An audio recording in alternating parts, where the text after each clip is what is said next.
Hey, I'm Markley, the care pastor at Crosspointe.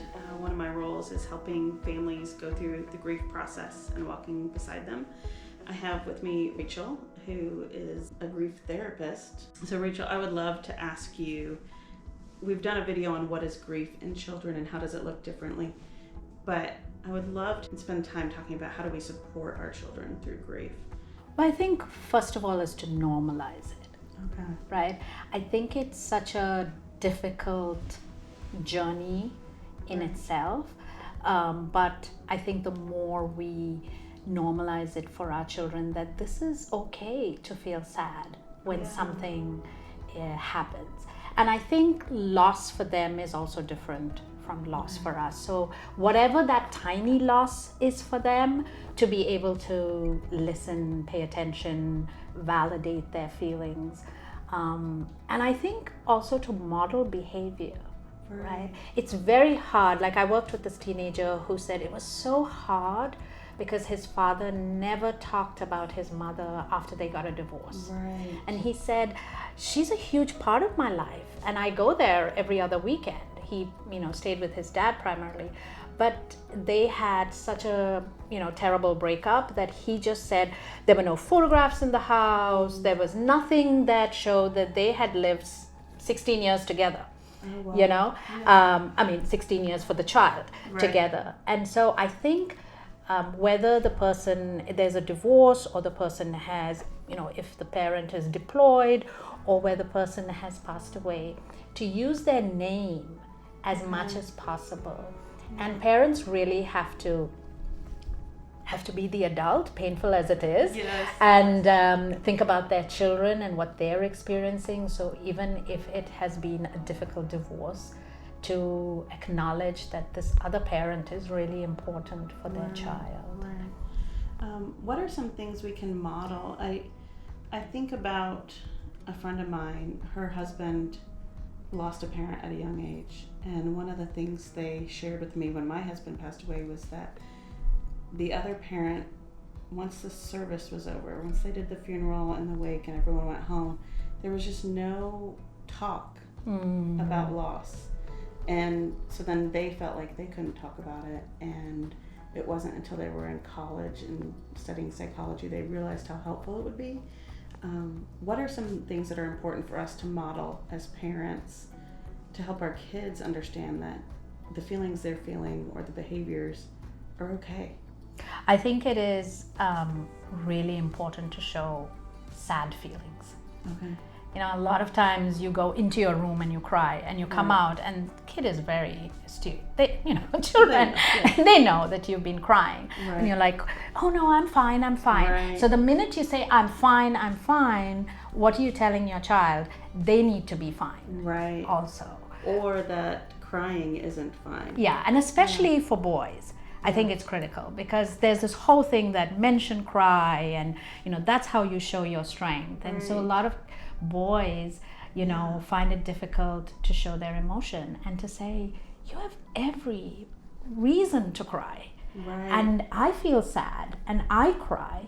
Yeah. And even to show your child that, that you can be vulnerable, that you are hurting is really important for them because then they say, oh, Mom was crying and she said it was okay to show my feelings. So like when it's their birthday and when significant anniversaries come up. But I also think it's important to channel those because it's not about, okay, I'm really mad, so let me throw something and break it, you know? So that is another way of modeling, that we can model healthy ways of channeling those feelings. So, hey, maybe we can, I go for a run when I'm really mad, so encouraging them maybe to exercise or to get back, let's go for a walk together, Get some sunshine. Get some sun, exactly.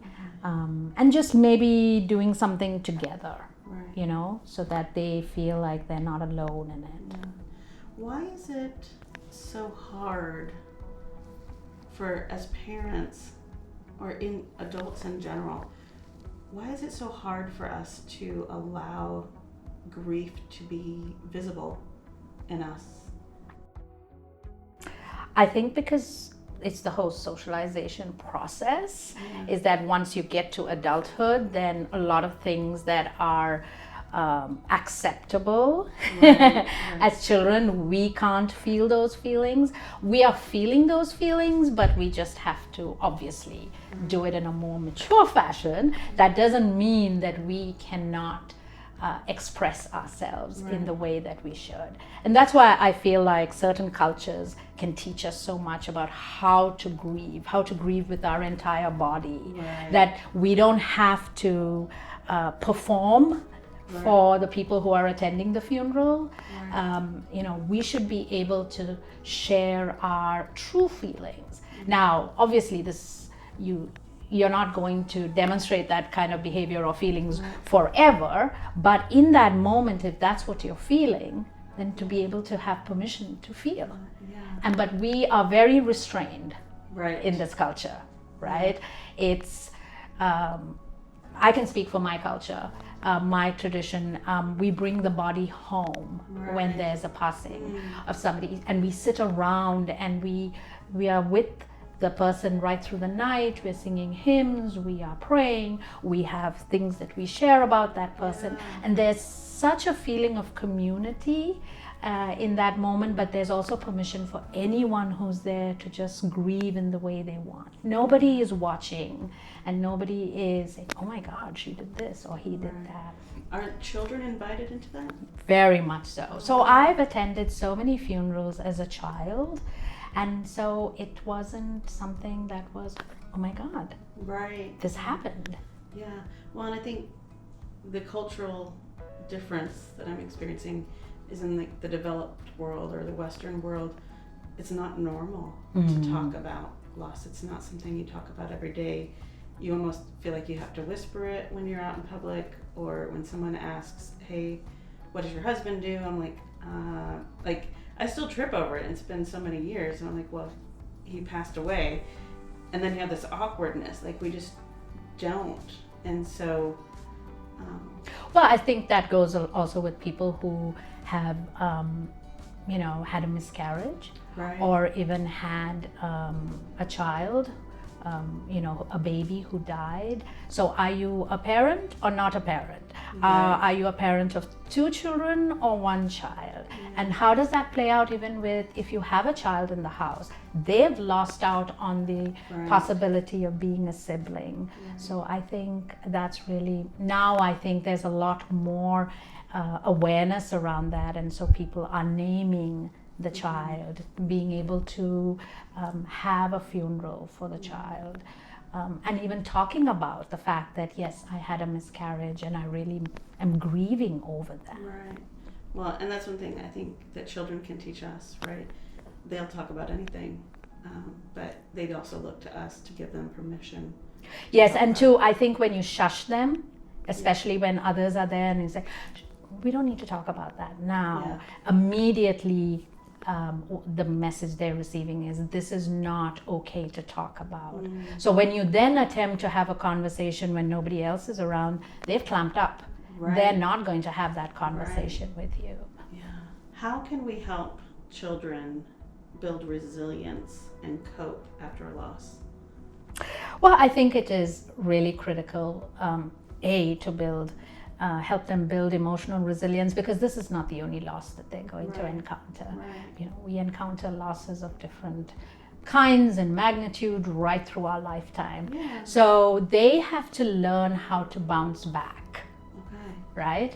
And so I think respecting and honoring their feelings, but helping them express their feelings. I've worked with a lot of people who,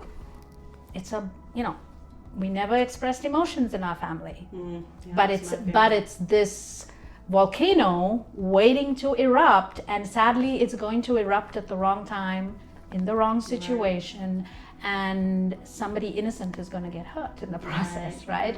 So how do you find ways to express your emotions in a healthy way, but not stuff it down? And that's what we want to help our children learn.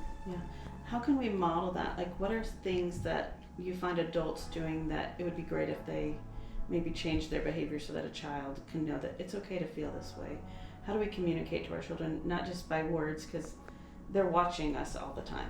How can we communicate? I think it's a lot to do with what are some of our practices, Okay. at even during the holidays. What are certain traditions that you can continue that you did with certain people who are not there?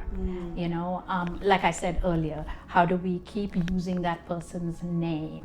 Right. If it's an immigrant family, how can we introduce and continue a lot of those cultural things that we were used to, but we are integrating into this society, but we can still bring that along with us. And for parents to encourage that. Yeah. I think it's really hard for immigrant families because they think, okay, let's not talk, let's only speak in English because Right. this is what is expected Yeah. here, or let's forget about wearing specific clothes because how will others perceive us?